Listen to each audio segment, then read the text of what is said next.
Taking action this morning, we're finding out more about what's becoming an increasing problem right here in the valley. And what we're talking about is drowning, but drownings that have been happening to a very specific group of people. Last year here in Maricopa and Pinal counties, there was 43 people that died due to drownings. 29 of them, far more than half, were adults that drowned in lakes and pools just like this one. When we talk about that number 29, though, that's not just a number.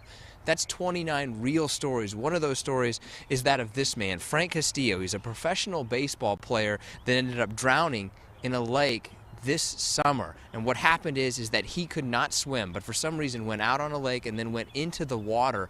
The truly tragic story about this is not only his death, but what this has done to really his entire family. We talked with his wife, who says that when she found out, it was the worst phone call she's ever gotten.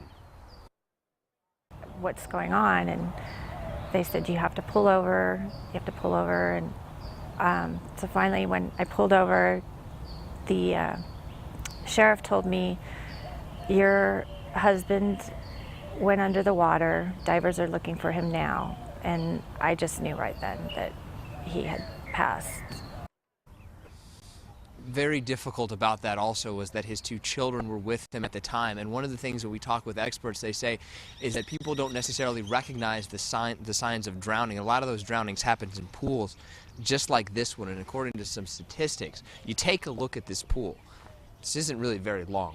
What's that, about 35, 40 feet? Well, about 37% of adults right here in the valley cannot actually swim this distance. Because of that, there's a new effort to try and teach adults how to swim. We'll have a link to that website on our website, abc15.com. In Phoenix, Nick Van Zandt, ABC 15.